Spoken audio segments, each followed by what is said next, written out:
This episode of Make Something Cool is brought to you by Riverside, the leading podcast and video recording platform. We are massive fans of Riverside. We literally use it to make every episode of Make Something Cool. We can't live without it anymore. And we are not the only ones. Guy Raz of How I Built This uses it. Gary Vee uses it. Companies like Spotify and the New York Times use it. It's the best. So if you are trying to record a podcast or create video content, go check out Riverside today. You can hit the link in the description and the show notes of this episode to go check it out. We couldn't recommend it enough. So go check out Riverside. This is Make Something Cool. I'm Alex Sugg. Today, I am excited to be sitting down with Brett from DesignJoy. And Brett, I recently heard of you from seeing a tweet from Dan Rowden about this crazy one-man design business that makes $1 million per year. And I just had to have you on to talk about how the heck you do this and how you manage all of that. So, and I think a lot of people who listen to this are designers of some way. And if they're not designing, they're doing service business. So like freelancing, whether it's, podcast editing, design work, video work, whatever it is. So like service, creative work. And so I had to have you on because it felt like such a good fit for the show. Absolutely. So thanks for being here. Awesome. Yeah. Hey, my pleasure. My pleasure. So, I guess we just to dive right in, it's called DesignJoy, and basically maybe just give the short description. What is DesignJoy? What is the product? What is the service that you give? Yeah, in very basic form, it's a subscription packages for companies. It's kind of a replacement for in-house designers or a supplement to in-house designers. Fixed price, fixed parameters around these packages, and it's queue-based work. So once you have a subscription active, you can submit as many things as you want, and they're kind of work through one thing at a time. It's just a reoccurring model, much different than the traditional agency model. In a sense, it's a retainer, but yeah, it's packaged differently and it's productized. Yeah, you make it sound so easy, but I know that's the first thing I thought is man, doing client work can be really, really challenging. Doing client work at this scale has to be kind of intense. I'm curious, just to jump right in, do you have parameters you get when you say it's unlimited? Is it really unlimited? You'll do 50 things for the same price as someone else who does one thing. Yeah, so it's not unlimited in the sense that you can have 50 concurrent requests working on the same time. It's unlimited in the sense that you don't have 50 hours of my time, or you can't have 50 requests. Theoretically you can have as many as you want, and they're going to be worked through one by one. So gotcha. If it's a large request, you may only get through a couple of requests a month if it's like a website redesign or something like that. But if you have smaller requests like marketing assets, social media graphics, you'll get a higher level of output in terms of the quantity of requests complete than someone that had larger requests. So yeah, it's a fail-safe system where you can't really take advantage of it in any way, shape, or form just because of that one request at a time rule. Yeah, that's cool. Mm-hmm. Okay. I'm glad you're looking out for yourself. Oh yeah, no, there's a lot of people out there dude, you do unlimited, how do you, and then unlimited revisions, how do you do it? Well, one request at a time. That's the secret key here. Yeah. That's my next question I was going to ask is the revision piece, because that can be the real time killer for, I used to freelance full time. It was not in design, but it's podcast editing and production and things like that. Mm-hmm. And those revision cycles are the killer, or they can be. Have you gotten down a pretty good system of how do you manage that? Is it just literally the same thing? It just becomes a new request, one request at a time, basically. Yeah. Let me be clear. So it's one request at a time. So you can have my system. I manage everything in Trello, and so clients will have a backlog of requests, and there's no limit to how many requests they can have in there. And then they'll have a current request, and you can have one request in there at a time. And if it's a new request, that's one. If it's revisions, that request still remains in there. So from my perspective, revisions is a dream because I'm not having to start from scratch on a request. If I have something that's just tagged as needs revisions, it's a good thing for me because it's usually very small things. Yeah. The work that I do is definitely more on the higher quality side. So there's not a ton of revisions typically needed. And those that are requested are, let's change this text or let's move this button here, right? It's very small things that may take a minute or two of my time. Sure. So, gotcha. Yeah. It's so interesting that how, I'm curious if it might just be the way your brain works, but to build this system, because a lot of this feels very counterintuitive to me. And I think that's why your story is connected on Twitter and online for a lot of makers, How have you developed this system? And like has it been a gradual thing to where you've like slowly refined it down as you've been going? Or has it just always been pretty locked in this way? Yeah. So I'm an honest guy. My system sucks. I don't have a good system. I don't. Yeah. I don't Okay. have a good system. I Little backstory. I launched this thing not expecting it to be what it is today, like any stretch of the imagination. I had no plan at all for how I was going to intake. I never thought I would get to the level that I'm at, Yeah. and I've never had a second to really refine things as much. Sure, I've Mm, made incremental changes. I'm still with the same exact tool that I've used from day one. right. The board that I set up for clients in Trello looks very similar to the way it looked on day one. It's a hustle business, man. Like I have my own way of doing things with the help of Airtable and stuff like that. So certainly there have been incremental improvements I made to my workflow. For the most part, I spend 99.9% of my time just in Figma designing. Yeah. I don't spend a lot of time doing client communication and project management sort of stuff. I'm in Figma almost It's 100% of the time. it's so crazy. And it's crazy that you're not like having Mm. to really go sell probably. There's probably a lot of word of mouth like, "Hey, Oh, this service no. is amazing." Yeah, no, the problem for me has never been getting clients. From day one when I launched, Yeah. it had never been an issue for me. The problem has been containing the demand for it and Right. figuring out how to say no to the wrong clients, figuring out how to start getting the right clients. Mm. Um, that's been the struggle for me. It's never been, oh, like, it didn't generate any leads this month. It's never been an issue. Yeah. What's your Mhm. criteria for a wrong client? It gets more and more picky the more I grow. So Yeah. when I first started out, my prices were low. They were $450 a month up to $800 a month, like the highest tier plan. I would Okay. take anybody and everybody day one. Like Yeah. I would have taken anyone. Now it looks a lot different. So if a client has work that I just don't want to do, I don't do it. If a client requires a certain aesthetic that I don't necessarily agree with being up to date, I don't do it. If clients are quite frankly rude, I don't work. I cut people off and fire clients all the time just Mm. because it's in an effort, not because I'm some like, conceited, designer. It's in an effort to protect what I've built and the clients that I have that it's working really well for. If I Sure. let someone seep in that just drags things down, it'll drag everyone down. Right. So yeah, I'm very particular with who I work with now. Yeah. Uh, Was that a learned because I skill? It had to have been. Oh, absolutely. I'm the worst at saying no. Like Mhm. I hate I still do in my personal life and business life. Firing clients is honestly like one of the toughest things that I've had to do. And I've had to fire some awesome clients that have been with me for years just because it was sucking too much of my time and energy. Right. So I'm not the best at it. I'm still learning how to go about that and still fail at it a lot of times. I let clients seep in all the time for way too long. Right. But yeah, so it's definitely a learned skill and something that I'm constantly getting better and better at. Hopefully I'm getting better at it. I don't know. Yeah, for sure. I feel like there's probably like enough pressure.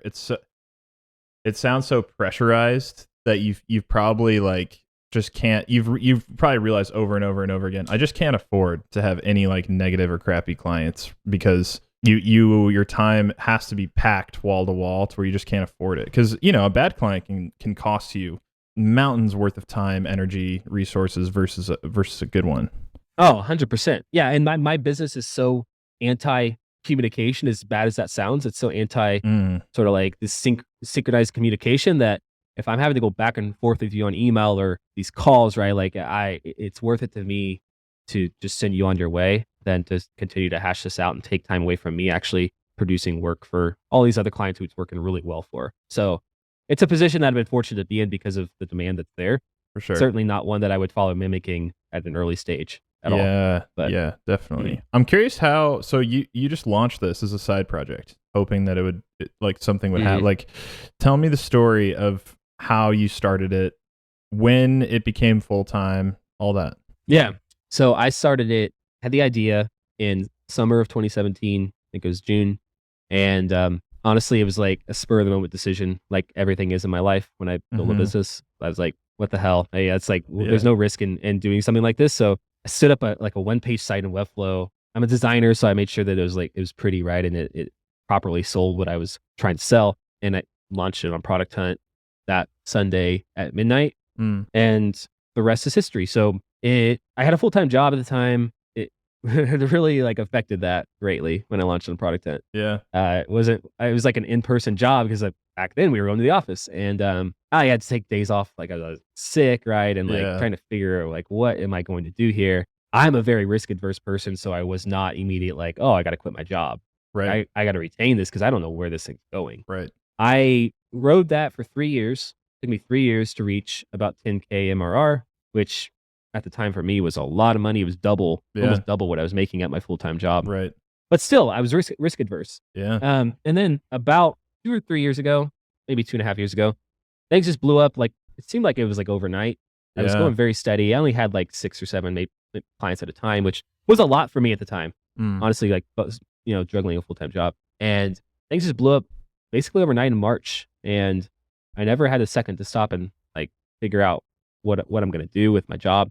I actually kept my job until I hit 80K MRR last October. So I had a full-time UX job the entire time. I joke because I'm able to manage, 40 plus clients on the DesignJoy side. So a full-time job to me is not a full-time job. I would literally get all my work done in my Zoom calls. Yeah. Exactly. So like, and I had to, it was the only way it was going to work. So I kept it for the long time. And then I got to the point finally where I was like, yeah, it's time. It's time to go full-time DesignJoy. So to be clear, that's one thing. So to be clear, you were making $80,000 per month in DesignJoy before you left your full-time job. Yes. You have where I was making about take home about 5 or 6K a month. You have to tell me why. What was holding you back? I don't know. It was just like it was one of those things where DesignJoy came about so fast and so unexpectedly and so not my own doing, it seemed as though that I wasn't sure how sustainable it was or whether I was just going to crash and burn out like overnight. And the full-time job wasn't taking up that much of my time. It was more mental energy than actual physical work. Right. So I held on to that for far too long for that reason. And I'm the most risk adverse person you'll probably ever meet. Yeah. Even you get to the point where like in my world, like money does not equate to security as much as I think it does. Like I would have thought that if I had hit 80K MMR, like I would never dream of having a full-time job. Yeah. Turns out it doesn't equate like you think. No, it does to some people, but not to me. Right. So I kept it until I absolutely had no choice but to let it go. Yeah. That's crazy. I mean, do you think, and feel free to not answer any of this stuff, is it just like, where do you think because if you're entrepreneurial, which you clearly are, but there's this aversion to risk, I'm curious, that has to be tough to balance, or that's probably had to have been tough to balance those two things. Yeah. I don't consider myself like the traditional entrepreneur who is not risk adverse, who's willing to like put their back up against the wall and do everything they possibly need to in order to succeed. And if they don't, bad things happen, right? Like there's a lot of people out there and that to me is like a beautiful thing. I mean, I feel like that's where the best stuff and the best ideas come from. And I have never found myself in that position, but yet I've been just good at creating things my whole life and found really good strokes of luck with getting them out into the market. So in the traditional sense, I'm not a business guy. I'm a designer. Right. At the same time, though, I'm decent at creating things. So I don't know whether that makes me an entrepreneur or not. I don't really care too much about that term. For sure. But that's kind of, I don't know if that clarifies that or not, but I'm curious, like I'm trying to go back maybe like 6 weeks before you decided you had to quit. And you had your full-time job and you were doing this. You had to have had moments where you're like, this is too fucking much. I'm losing it here. I had many of those moments. I try not to make bad decisions or rash decisions in times of like trouble, which is what my wife preaches to me all the time. There's times of the day where I'm like, I need to cut half my clients down. Like I can't do it no more. And it's usually because I'm in a bad week. Sure. And so there's certainly been times like that. And the power of being risk adverse always overcame the logical like thought of like, I don't need this job, right? Like one of my clients pays for this job and I have 40 of them. Exactly. So, like, but eventually like I was able to build enough of like a savings, right? Like all these things kind of started to pile up and I'm like, okay, now if this thing fails, I can just go get a job, right? Or I can create something else. Totally. So it eventually got to that point, but early on it was like everything was happening so fast. Right. I wasn't spending the proper amount of time figuring out like what the right thing to do was. I was just so focused on doing the work on my plate. Yeah, for and sure. Not worrying about anything else. For sure. I'm curious with the like running the business side, you said you spend 99.9% of your time just in Figma. So you don't have any like help. You don't contract anybody out. You don't have any employees. You don't have any of that stuff.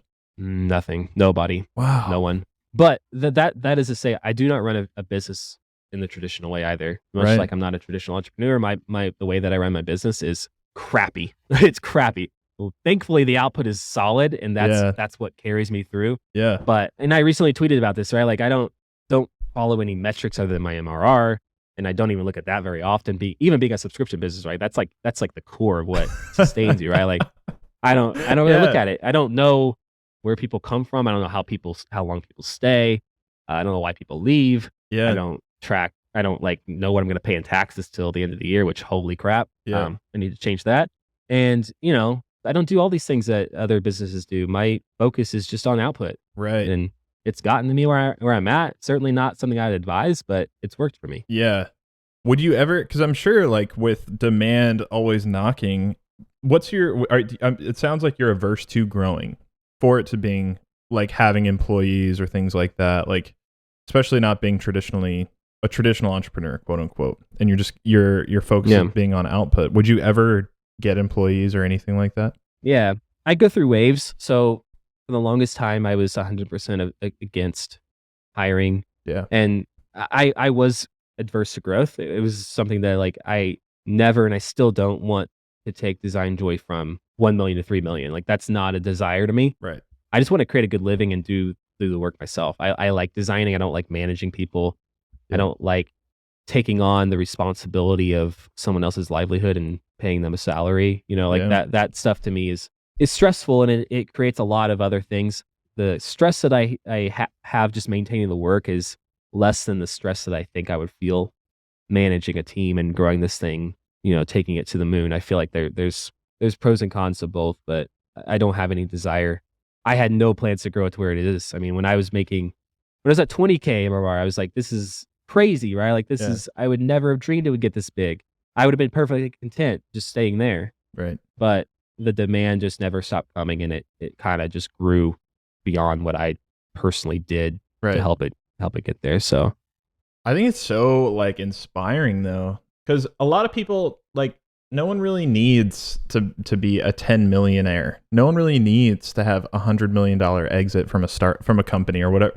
Like truthfully, you don't even need $1 million per year to like live a happy, good, fulfilling life. But like, I love that you're in a position, and I think it's a really cool example of like what can be possible online is like having a one-person business where you're right. If you don't like managing people, like I feel like the traditional thinking is like, especially in the tech world, the more people you have working for you, the better you're doing, quote unquote, or the more money you make, the better but it's like, man, some companies that make a ton of money are miserable like inside of them. And like the founders especially. Yeah. 100. I agree. I'm reading this book called A Company of One and by Paul Jarvis, and it's been like speaking into my life so much because it's like this whole idea of questioning growth, right? Like every business book, every business professor will tell you like growth at all costs, right? Like get out there, just blitz the market, spend a crap ton of money, get VC funding, bring partners on board, bring team members on board. And like,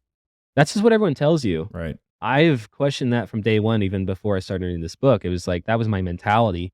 And so when I found someone else that has the same mentality, I was like, shit, like I gotta get in with this guy, like figure out this out. And yeah, it was just this, like, I don't have a desire to grow. I don't have a desire to even be where I'm at. Like I want to scale back.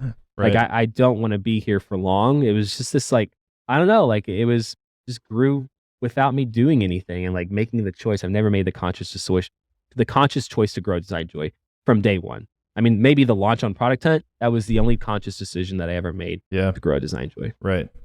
It's just crazy how like finding a skill that is in such high demand, like it's crazy to know that if you specialize in that way, and if you hit at the right time, you can get some good work.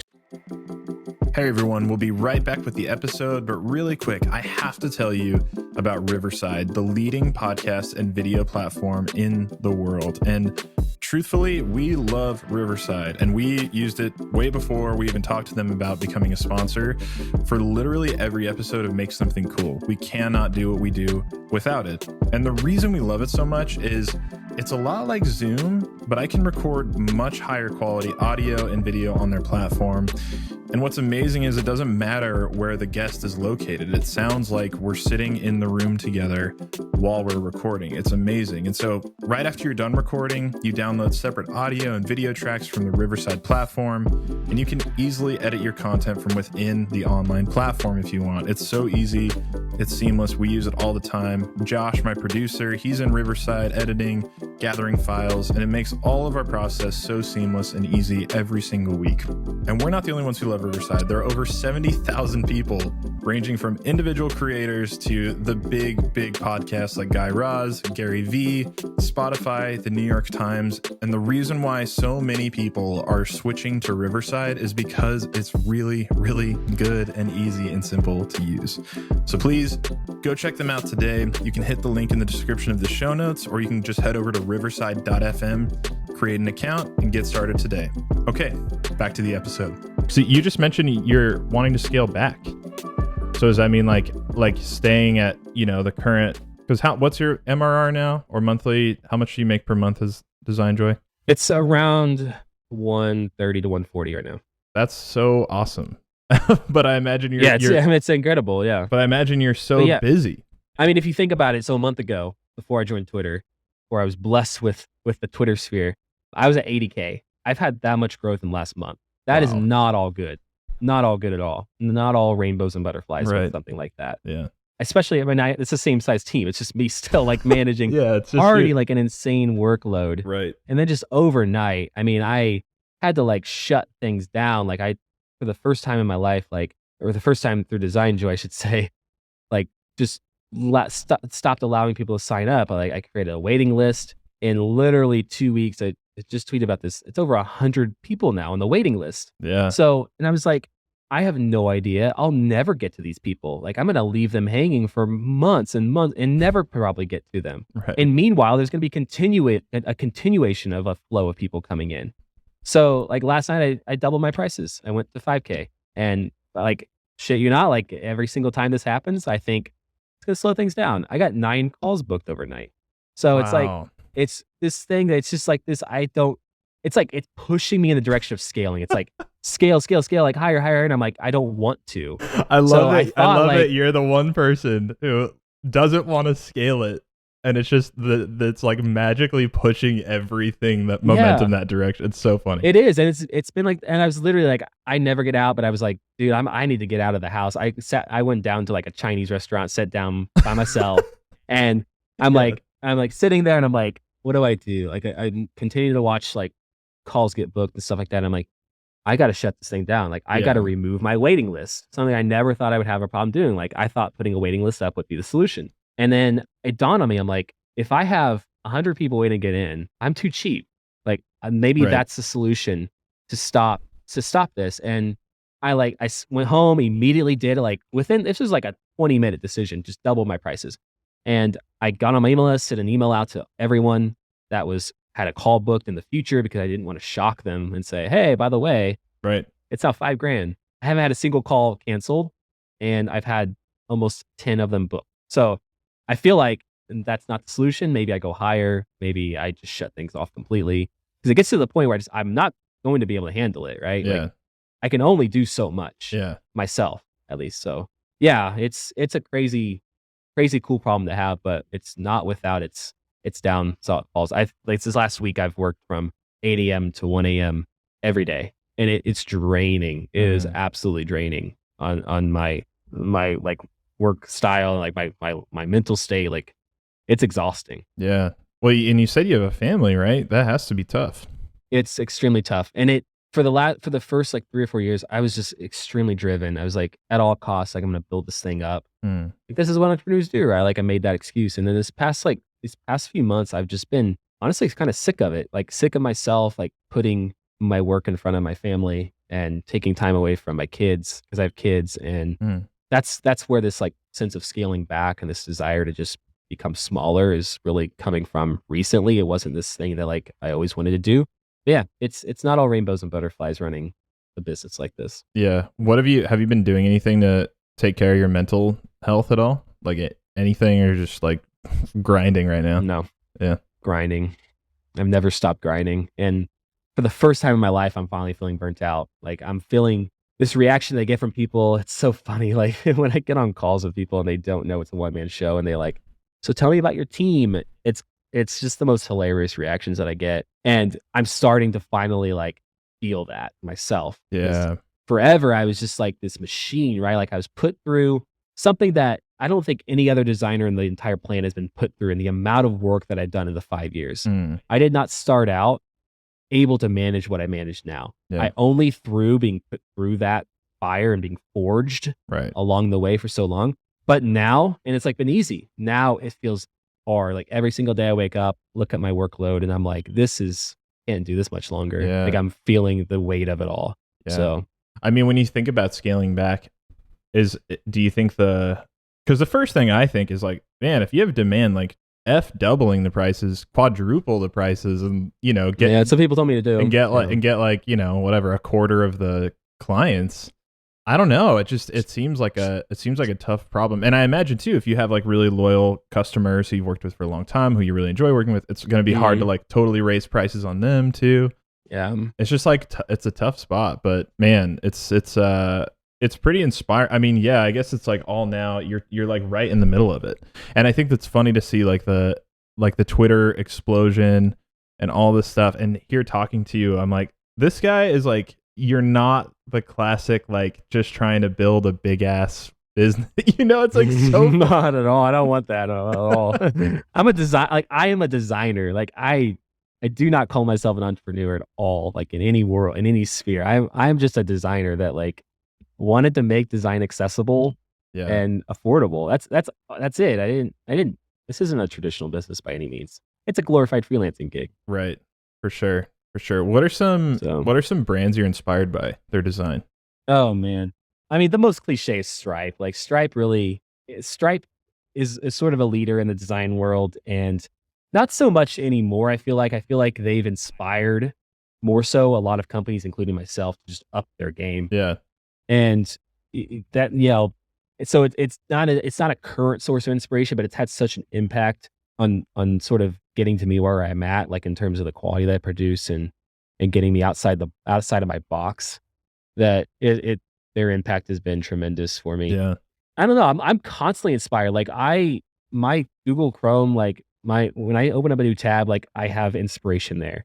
I'm constantly going to Product Hunt to look at the latest and greatest tools. And I'm constantly going to these like landbook.com, like these landing page inspiration sites. I'm constantly on Dribbble. Like I'm constantly surrounding myself with people who are better than me at doing what I do.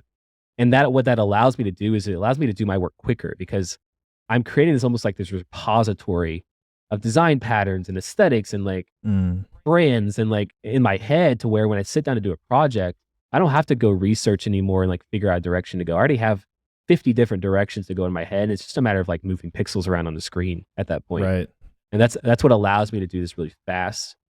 So it's not one particular brand. Every day it's something new. Yeah. I'm curious stylistically, because now I'm thinking about this. I'm not a visual designer, but now I'm imagining being in your shoes. Every customer wants something different and unique and like that fits their brand, voice, style. Like, so you have to be super versatile. So is that ever hard to like jump from project to, I imagine that's part of the fun, because it probably never gets boring, where you're like always entering a new brand world, and it's always probably fresh. But that has to be tough. Like, I'm sure there have been times when you're like, damn, I don't know how to execute on this the way, or maybe that's how you weed out customers too. Yeah, that's a very, I don't think I've ever got that question posed. But yeah, I mean, to a certain extent, I have to be versatile. But also, I can't do everything. I mean, there's certain things that I just had to cut a client 2 days ago that, for example, asked for this like just super complicated diagram in PowerPoint. And I'm like, this isn't my wheelhouse. Right. And it's rare that something is asked of me that I can't do. And that's primarily because I I work with the right clients. Like people find me, and most of the time they have a very common sense of what they want, even though stylistically it may be different. But we typically agree on what constitute good design. Yeah. So every once in a while, there's one that seeps in. They ask for something just way outside of what I'm willing to do, Yeah. and unfortunately, like that, I have to cut them because I'm not gonna say no, right? Like I'm not gonna say, oh, I can't do that. Right. I just cut them.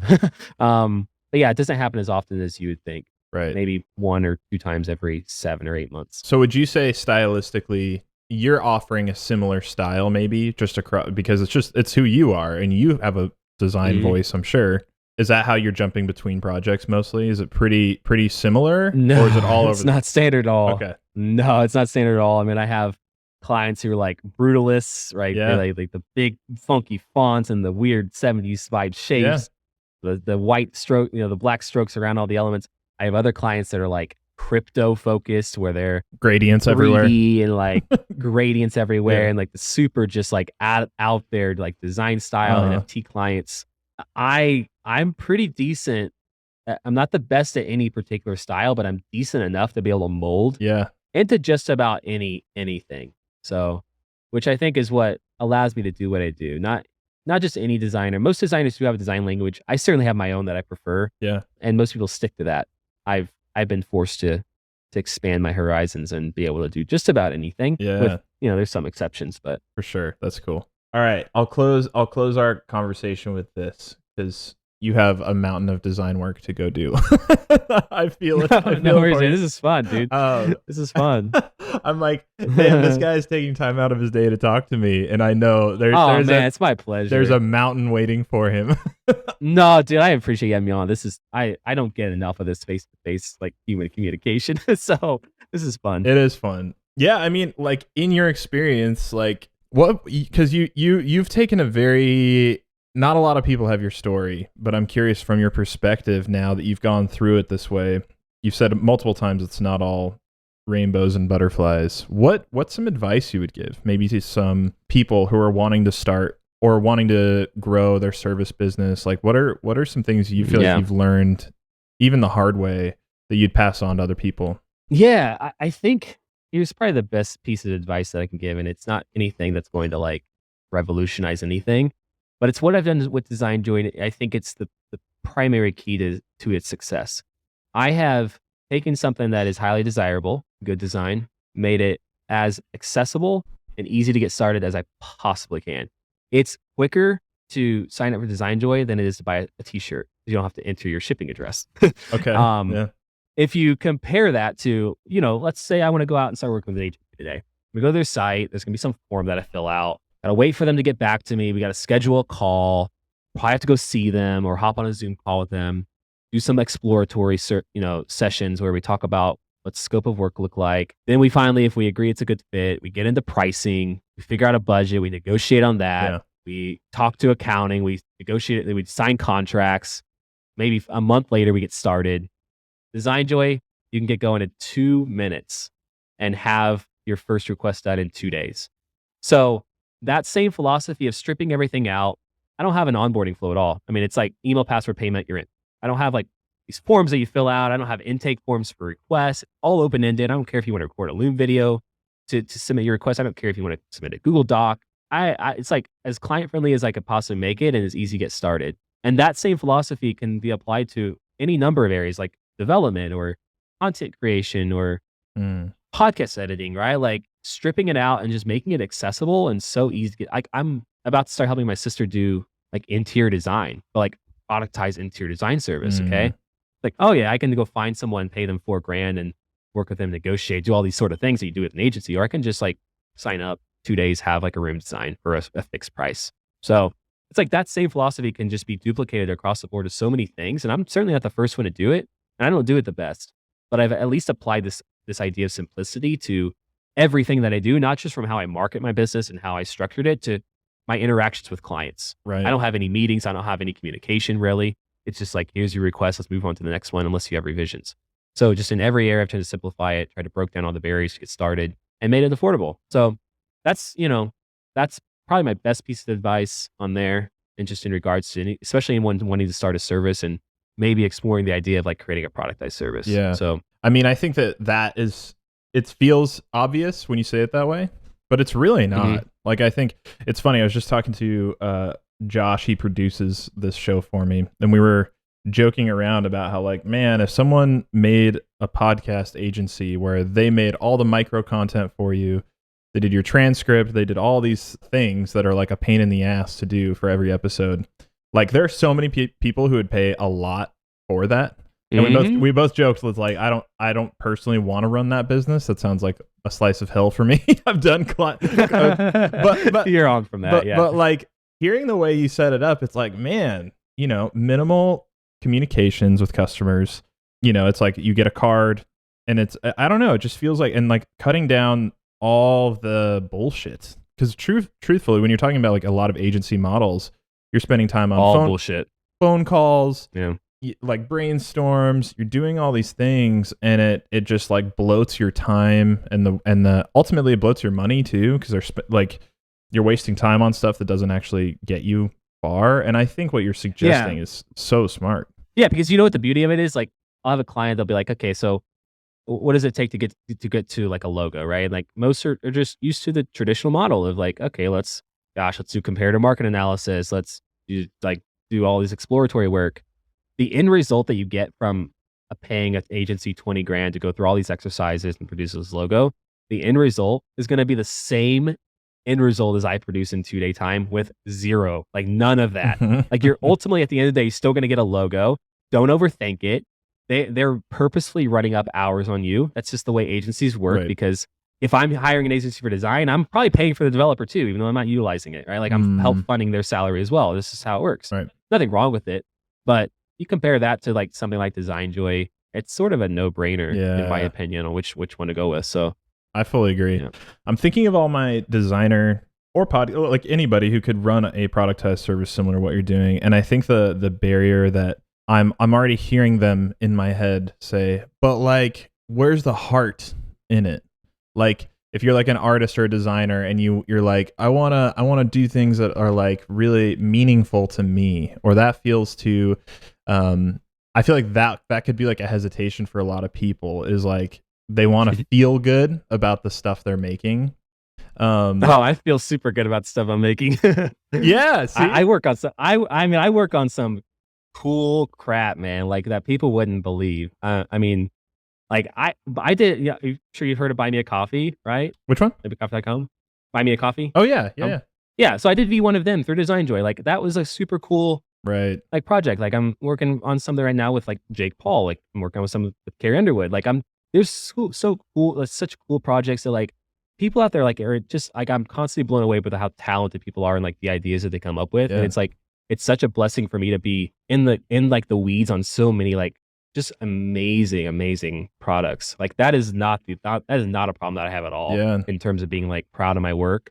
So yeah, I understand it, but I'm super excited about the work that I do. Yeah, that's encouraging to hear. I think that it's important to, especially if you kind of carve out, because what you do, and if someone were to do a similar model, you could even specialize it a little bit more to where, say you're a designer, but you have a style, and you only, you do it in this style, and that's what makes you happy, or whatever. Or this type of client, you only work with musicians or bands.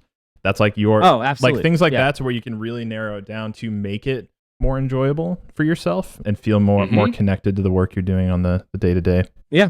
But then again, like, I like the variety. I mean, I never know what is going to come through the door. I mean, it could be anything. I've done porta potty management software to, I mean, it's honestly like insane, the variety of stuff that I get to work on. And that I get enjoyment out of that. Yeah. Every time I get on a call with someone, I'm so curious to hear like what it is they do. Cause it's always something usually that's just like way out of left field that I would never dreamed to like invest my time at building, but it's like, it's such cool stuff. Yeah. And it's super fun to be involved in it. For sure. Okay. My real last question, besides porta potty management software, what's the weirdest design job you've done through DesignJoy?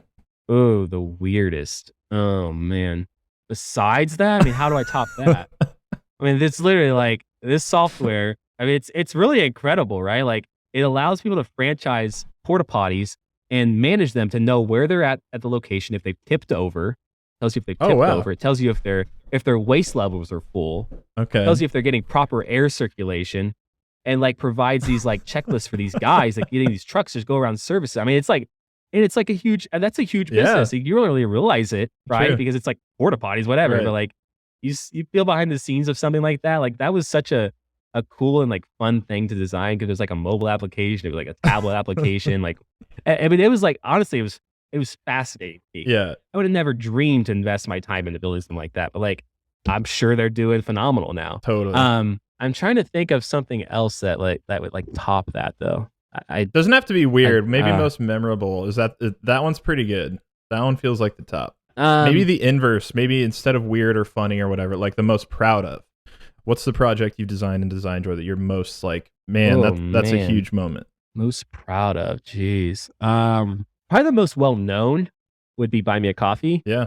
I mean, Jiho that runs that thing is, I mean, they're just insane entrepreneurs, and where they've taken, like, it was so cool to be like in it before Buy Me a Coffee was even a thing, but now that's like they have hundreds of thousands of users. It's like such a huge part of like people's incomes that are creators. That was a very memorable thing that I'll probably never forget. And yeah, I also worked on a lot of other projects with Jiho that were like equally as cool as that, but maybe never like grew to that level. Sure. Let's see here. This one that I'm working on now with a certain someone is, I think, probably going to be the coolest. I can't mention it, but like that, maybe like 6 months down the road, I mean, mention something that I think right now I'm in the middle of probably what that project is for me. And there's a couple of other ones, but I think, yeah, Buy Me a Coffee would probably have to be at the top list off the top of my head. I mean, I've worked like 400 or so different companies over the years. I'm sure there's other ones that like maybe have gone beyond that, but it's hard to like peel back in my brain and remember those. I'm excited for you that you're inside of one right now. That you're feeling that way about. That's always an exciting time. Yeah, I mean, this crypto space is in this like Web 3D space is like, it's like I'm in a different world now with so many of these projects, right? It's like it's opened up so many cool like ideas that are so far outside the norm. Yep. And this is one of them. And yeah, it's crazy. Awesome. Brett, I would ask, where can people go find you? Maybe on Twitter, but don't write Brett more emails or ask him for or wait. The wait list isn't there anymore because you already got rid of it. But yeah, don't sign up. Don't sign up. Yeah. But yeah, no, I'm appreciate you having me on, man. I mean, this is like, it's like almost therapeutic to talk through these things with someone like-minded, and yeah, it's been super fun. Yeah, no, I'm grateful to have you on. Everyone, you should go follow Brett on Twitter. You started becoming more active there, and it seems like you're started tweeting a month ago. Yeah, I know, and I neglected it forever. But you're gaining steam, seeing follower growth and all that stuff, which is pretty cool. The algorithm works, I guess. I know. So anyway, Brett, thanks so much for being on, and thanks for everyone for listening. If you enjoyed this episode and want to get more of these conversations sent directly to your inbox, head over to alexsugg.com and sign up for the newsletter. As always, please leave a 5-star rating and review on Apple Podcasts and Spotify. And last but not least, this episode was edited and produced by the one and only Josh Perez. If you're looking for help in your podcast, Josh is your guy. He's a great producer and an even better human being, so please get in touch with him at justjoshperez.com. I'll be back soon with another new episode, so until then, let's go make something cool. This episode of Make Something Cool was brought to you by Riverside, the leading podcast and video recording platform. To learn more, check out the link in the show notes or the description of this video or podcast.